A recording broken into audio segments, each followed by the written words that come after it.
This is from Sunlover of Westlands from UFOs. And this question is for Ryan.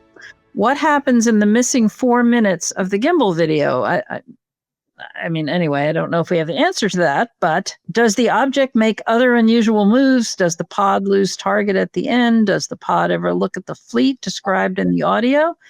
Is there a missing part of the Gofast video as well? If so, can you describe what happens in that missing part?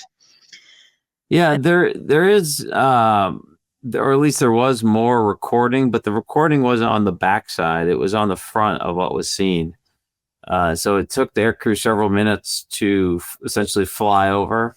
On the way, they recorded the Gofast video, and then they recorded the gimbal video as they were transiting over there. And so it's all that time beforehand, right, where you can see the objects all on the situational awareness page through the radar.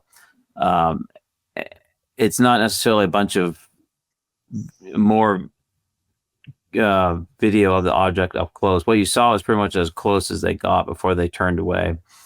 So what you kind of see is all them maneuvering kind of in concert together as part of like this larger group of almost a dozen objects.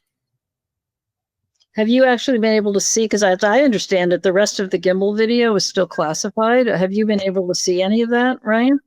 I'm not 100% sure. I know there's a few more seconds where the object gets essentially more wobbly, but that's the last I saw of it either. I mean, for us, we were kind of more focused on the radar data itself, but so I don't know how much more time there is after that. But I was told by people from ATIP that there actually is a fleet of them that you can see in that video. They just didn't release it.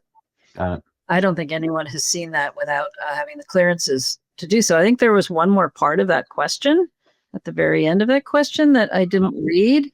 Have you ever specifically seen the engine of a fighter jet approximately 30 nautical miles away from its back? Yeah. If you're in fire mode of ATFLR. Yeah. Sure. Yeah. I mean, we join on jets all the time, and we'll have our sensors on them, and we'll just kind of be running them down from behind, from a long distance over time. It looks like, basically at 30 miles or so, you'll see like the wingtips sticking out. You'll see the tail, and you'll see a bloom from the exhaust itself, but it'd be pretty well contained and tight coming out of the back. So what you see in the gimbal is a much wider bloom. The IR energy is, not what you would expect from a jet engine or the skin of an aircraft. So yeah, that's some of the differences. Before we go into this next question, just a comment about the Japan Airlines sighting some years ago now. And I interviewed Captain Kenju Teruchi, the captain on that 747 flight, cargo flight from Paris, France to Tokyo. Mm-hmm. And he was in Anchorage at the time. He landed for fuel. But here's my point, that his initial contact with the squadron of lights, the formation of lights, was pretty much over the Alaska-Canada border right at that point. And he told me that he saw ahead of him, directly ahead of him now, what he thought was the afterburners of a formation of jet planes, probably American Air Force planes. And he kept thinking about that until the whole formation very quickly moved from straight ahead off to his left to about 30 degrees, 25 degrees, almost instantaneously. Well, jets can't do that, as we know. It took time, but they went very quickly and stopped over here on to his left. And then he realized that was not a formation of jets. That was something totally else, But he could discriminate the heat, if you will, the light from the afterburners, I should say the engines. But the object then circled him as he's going. He got permission from Fairbanks to do a 360 to try to make these whatever it was go away. He thought he could lose it, so to speak, because it was pacing him off his left wing now. Very large object. Well, it followed him around that circle, 360 degrees. and they finally continued on his flight south to Anchorage. Huge object. He described it as big as an aircraft carrier in length. That's huge. He said that on descending from altitude, coming down to land at Anchorage, another aircraft was seen. The headlight, the collision avoidance lights were seen coming up. It was nighttime and dark outside.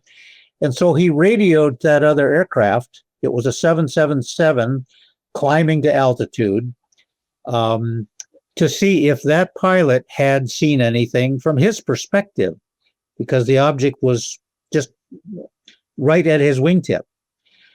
What Terauchi told me was that the instant the pilot of the 777 flashed his headlights, his landing lights, if you will, in the dark night sky, this object took off to the left, to the east, I believe, very fast, disappeared into the night sky. Well, I was able to track down that 777 captain and talk with him to get his perspective, and he verified everything that Terauchi told me, and he didn't see anything. To me, it's a classic case of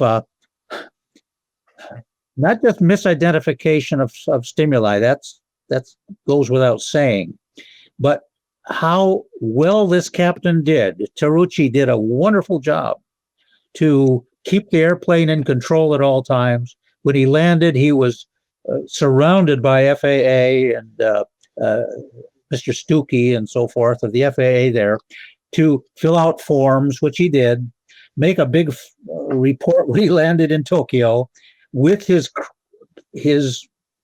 cargo intact. He did everything by the book, and yet he was taken off flying status by his company and flying a desk for a while. Right. I won't go into the details there, but it was an unfortunate result for him being a good pilot. End of story. And a message to other pilots that they better watch it, or they might end up in the same situation. Right. Yeah, and as I recall, the FAA a couple of months later just told us that it was a split radar beacon or something like that. I mean, that's another ridiculous aspect of this case. Right.